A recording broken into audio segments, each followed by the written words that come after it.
Hi friends, మీకు ఈ video నచ్చితే లైక్ చేయండి, సబ్స్క్రైబ్ చేయండి.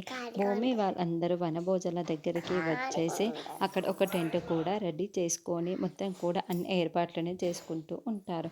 కార్తీక మాసం చుట్టూ కనిపిస్తూ ఉంటుంది.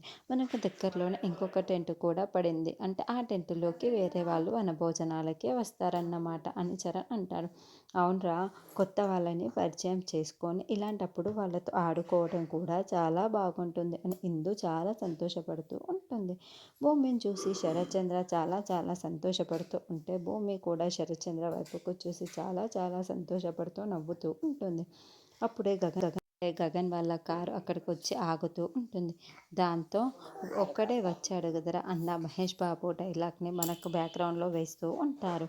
గగన్ స్టైల్గా కారు నుండి దిగి శరత్చంద్ర వాళ్ళ వైపు అదోలా చూస్తూ భూమి వైపు ఇంకోళ్ళ వైపు చూస్తూ చాలా స్టైల్గా నడుస్తూ వస్తూ ఉంటే వెనకాలే శారద పూర్ణి వస్తూ ఉంటారు. గగన్ వాళ్ళని చూసిన అపూర్వ చాలా టెన్షన్ పడిపోతూ వీడేంటి పిన్ని అని అంటుంటే ఏమో నాకేం తెలుసు అని గోరింటాకు పిన్ని అంటుంది. గగన్ వాళ్ళు రావడంతో భూమి మరింత టెన్షన్ పడుతూ ఉంటే నక్షత్రం మాత్రం గగన్ని చూసి మురిసిపోతూ సిగ్గుపడుతూ మెలికలు తిరిగిపోతూ చాలా చాలా సంతోషపడుతూ ఉంటుంది. గగన్ అయితే చేతులు విరుచుకుంటూ కావాలని శరచంద్ర వైపుకు చూసి చూడనట్లుగా వెళ్తూ ఉంటాడు.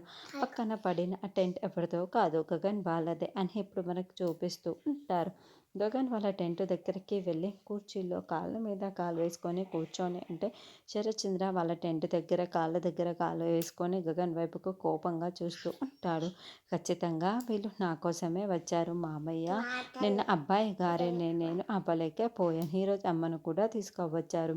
ఇద్దరు కలిసి నన్ను టార్గెట్ చేస్తే నేను ఏమైపోవాలి మామయ్య, నాకు చాలా టెన్షన్గా ఉంది అని భూమి